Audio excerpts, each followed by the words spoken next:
काय? हे जे आपण उभं आहोत हे दादासाहेब गायकवाड क्रीडांगण आहे. याला लाल मैदान पण म्हटलं जातं. हे जे मैदान आहे या मैदानाने अनेक खेळाडू दिलेले आहेत. कबड्डीचे असतील, स्टेट लेवलला गेलेले खेळाडू असतील, त्याचबरोबर तुमचे ठाणे जिल्ह्याला खेळलेली असेल, युनिव्हर्सिटीला गेलेली मुलं आहेत. अशी या मैदानाची ख्याती होती. खरं तर हे मैदान म्हणजे कबड्डीचं माहेरघर म्हटलं जायचं कल्याण पूर्वेसाठी. अनेक चांगले खेळाडू यातून निर्माण झाले. परंतु या मैदानाची जी दुरावस्था तुम्ही बघू शकता, अतिशय दुरावस्था होण्याचं कारण एकमेव की महापालिकेच्या गार्डन विभागाचं, मैदान विभागाचं याच्याकडे पूर्णपणे दुर्लक्ष आहे. हे आज एकमेव मैदान असं आहे की जे कल्याण डोंबिवली महानगरपालिकेच्या DP प्लॅनमध्ये असलेलं किंवा DPमध्ये असलेलं विकास आराखड्यामध्ये असलेलं हे मैदान आहे.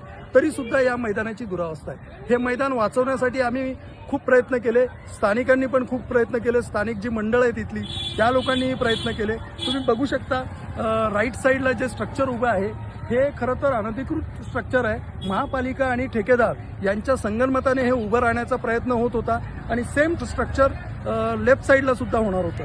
परंतु हे आम्ही अनेक तक्रार अर्ज करून त्यानंतर महापालिकेशी भांडून आणि DC रूल आणि MRTP ॲक्टमध्ये तुमचं जे मैदानामधलं जे बांधकाम असतं हे 10% वर करता येत नाही.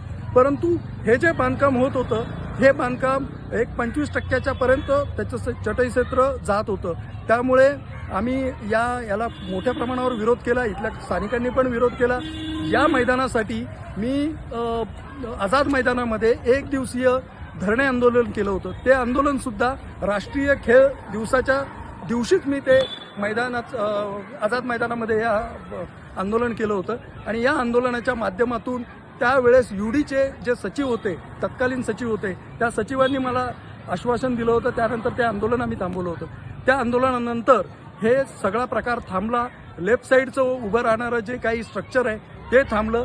परंतु हे राईट साईडला जे स्ट्रक्चर उभं आहे हे महापालिकेने समूळ काढायला पाहिजे होतं. ते अजूनही काढलेलं नाही. त्याच्या मागच्या बाजूला जी काही गॅप आहे त्या गॅपमध्ये चुकीच्या पद्धतीने काही नशेखोर, जुगारी, दारुडे हे सगळे त्या ठिकाणी बसतात आणि त्या माध्यमातून या मैदानामध्ये जो काही चांगला एक माहोल होता लहान मुलांचा खेळण्याचा तो पूर्णपणे माहोल बिघडलेला आहे. या ठिकाणी लाईटसुद्धा नसते.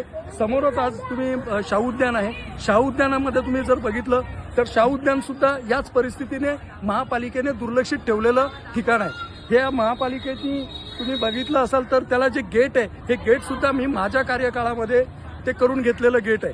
त्यानंतर 5 वर्ष तर तुमचे लोकप्रतिनिधीच नाही आहे आणि या ठिकाणी लोकप्रतिनिधींचं तसं दुर्लक्ष झालेलं आहे, महापालिकेचं दुर्लक्ष झालेलं आहे. म्हणून ही सर्व दुरावस्था आपल्याला बघता येते.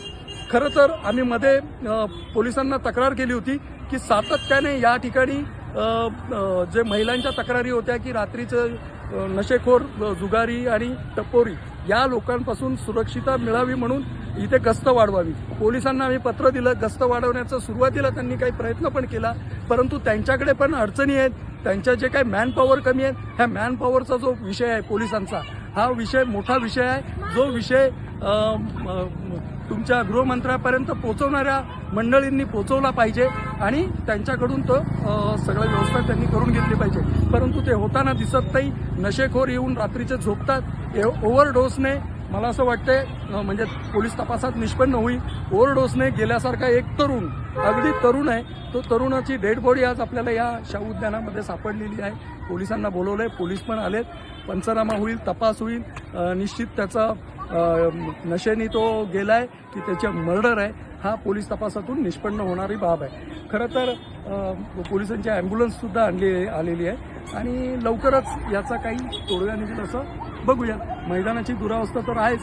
मुलांना ठेच लागणं, त्याच्यामध्ये काचा आहेत त्या काचा लागणं, त्या सगळ्या गोष्टी होत आहेत. पण लवकरात लवकर महापालिकेने या सगळ्या गोष्टीवरती लक्ष घालावं. पोलिसांची इथे गस्त वाढली पाहिजे आणि हा संपूर्ण नशेखोरांचा जो अड्डा बनतोय तो कुठेतरी थांबला पाहिजे.